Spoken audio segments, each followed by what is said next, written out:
2 bags of tricks. I believe I could carry those wire cutters big enough to breach the walls, said Rutsnut, and together we would have the strength and control to cut a cavity. But that is on dry land. If I swam with cutters to these water-lined walls, I could not hope to hold them while trying to keep afloat. The bridge you mentioned, said Rock. Where did you see it? With that in place, you might be able to reach the wire and still have footing to brace the cutters. The bridge is far heavier to drag, but we might manage somehow, perhaps recruiting a beast to assist. I've never seen the bridge, said Rutsnut, or even track marks from it being dragged away. That's how careful this farmer is. Maybe there is no bridge, said Rock. Maybe there never was. No bridge, said Rutsnut. Then how do clothbacks enter the fort? Are you forgetting not everyone can fly crowbird? I always assumed the door was opened with a pole of some kind, said Rock, and the foul food just tossed inside from across the water. The fox considered this. No, said Rutsnut. That can't be right. How do they collect the eggs? Well, said Rock, a person would just leap the water once the door was prodded open. Such a leap isn't beyond them. But ground dwellers have much heavier landings than you, said Rutsnut, particularly the boot-clad clothbacks. It would be too dangerous leaping back over with eggs, which could easily be broken or spilled in the strange creek. I've also never seen a bridge and can't spot even a proper ledge for one at the doorway, said Rock.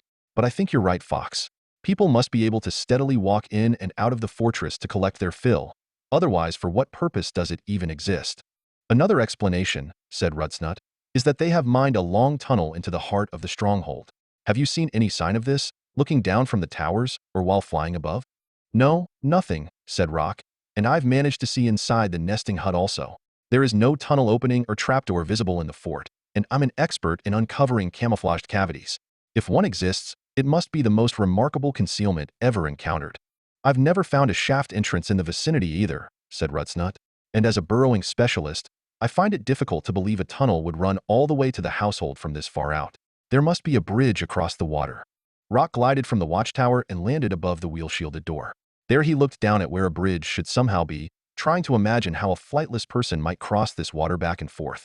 He had never quite looked down at this exact position, always looking into the fort, and now with the new observation angle and sunlight striking the water a certain way, the Rook spotted an oddity. There appeared to be a line of 3 strange, circular forms vaguely visible just under the cloudy water.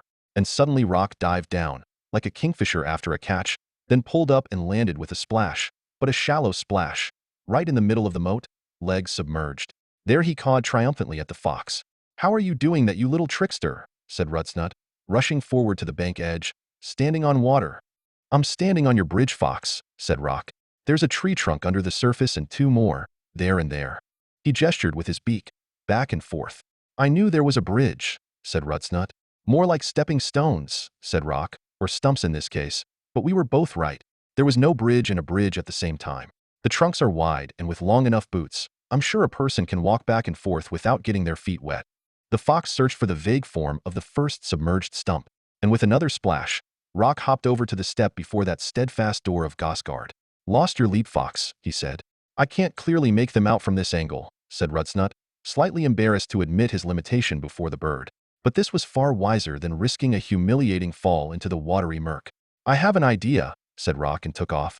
He soon returned with a beakful of 6 lengthy twigs, then wedged them into the rough end grain of the sunken trunks so that a pair marked the outer rim of each step, and like posts of a handrail, together outlined the bridge. As the Rook hopped onto the door's weighty wheel shield, the fox used the guideposts to leap the trunks one by one across the moat. Meanwhile, the haughty fowls of Gosgard looked down from the towers, still honking confidently, but slightly less so. Never had anyone besides the farmer and family stood before their entrance, just a plumed tail's width between the wild outer realms and their decadent haven. "And now for the door," said Rock. "I figured a pole might go in the wheel hole to open it, like a key. Once, I tried to pick this lock with the biggest stick I could carry, but it was probably not wide enough to work, even if such a mechanism does exist. Let's see what I can manage," said Rutsnut. And so the fox leaped back to land, sprinted off, and soon returned with a woodland stick as thick as a broom handle, carefully crossing back to the door. With the Rook guiding it, Rutsnut inserted the stick into the great wheel's axle hole, but it only traveled a few inches before butting against an obstruction. The pair pushed and twisted the makeshift pole, as the crowbird peered in and around the hole to detect any lock system operating. But nothing seemed to activate, and the door stood defiant. "No good," said Rutsnut, through a mouthful of wood, but as he withdrew the stick to toss it, he awkwardly dragged and snagged the end in the spokes, and the great wheel moved, rotating a few degrees. "Did you see that?" said Rock. "It's loose." "I guess not everything here is so sturdily built," said Rutsnut, ditching the stick into the moat. Rock angled his head at the wheel, flashes of tractors and trains passing through his mind. "What do wheels do?" said Rock. "They turn." And as the crowbird jumped down hard upon a great cleat protruding from the rim, the wheel rotated a few degrees more. "Help me," said Rock. The fox gripped a steel spoke with his jaws and tugged down violently as the rook stomped repeatedly upon the cleats, and the steel wheel spun roughly a quarter circuit until, scrape. That simple sound, the rough noise of a sliding metal latch releasing, was stunning music to the pair. The wheel-shielded door swung inwards, now as easily as a kitchen door in the spring breeze. And just like that, the years of impregnable impossibility were finally over. Gosgard, mighty Gosgard, the most fortified fowl haven in the known world, had fallen. At this very moment, the geese instantly regretted their honking mockery and disrespect of ganders, the indulgent waddlers finding out they were no warriors when trouble tore through their door. The invasion was fast and insatiable. Even the narrow towers were to be no protection, as they were merely vertical tunnels to the din-darting fox, who easily slipped inside and scaled the ledges to the very top.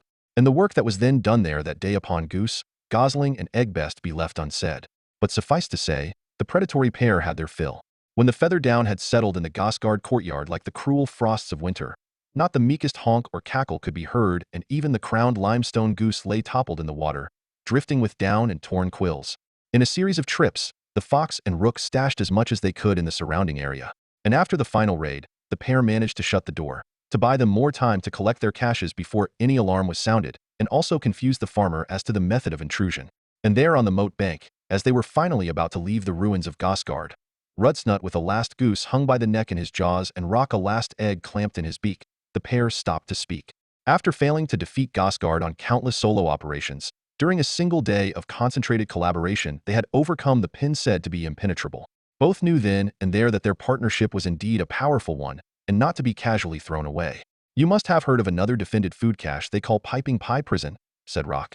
"Magnificent warm pies are left to cool on a windowsill, yet are protected by a specially adapted birdcage, hardly a true fortress, but still yet to be breached. The prison that once kept creatures within now keeps them without." "I've heard of this place," said Rutsnut, "and had the sin of it many a time." "What say we meet there in 2 days," said Rock, "once our bellies settle, and see if together we can't surmount that challenge too?" "Make it 3 days," said Rutsnut, shaking his fowl lute, "since I still have some significant feast work ahead of me. Then I'll surely meet you there, under late afternoon sun." "Excellent," said Rock. "What name do you go by, Fox, in case I mistake you for another redcoat in days to come?" "You can call me Rutsnut," he said. "And you?" "You can call me Master," said the rook. The fox locked his eyes in disbelief, until the rook cawed with amusement. "Or Rock if you prefer," said the crowbird. And so they each departed, by paw and wing respectively. And the fox and the rook did meet at Piping Pie Prison as planned, and together once again overcame a stronghold of morsel, achieving another great victory for beast, bird, and belly. How did they achieve the feat? In brief, the pair made use of a borrowed fishing line, threaded it around the window's curtain rod, with the hook secured to the top of the birdcage. With this makeshift pulley system, the cage was yanked upwards by the fox, while the rook shoved the precious pie off the ledge, into their gluttonous grasp. A short time later, they teamed up once more and infiltrated the well-secured shed of sausage, ruthlessly ravaging that sanctuary of hanging meat treats, which had been cured to give them excellent longevity in a clothback cache, but worked equally well in a wild one. Their solution? The fox tunneled under the rear wall of the shed in 2 nights, rolling an old barrel there over the mine to conceal it between digs, and once inside the rook sliced the seasoned sausages from their twine with a cutthroat razor held in his beak. The sausages were last seen towed through a field by the escaping fox, some rodents even mistaking the goods for a pack of speedy snakes in the grass.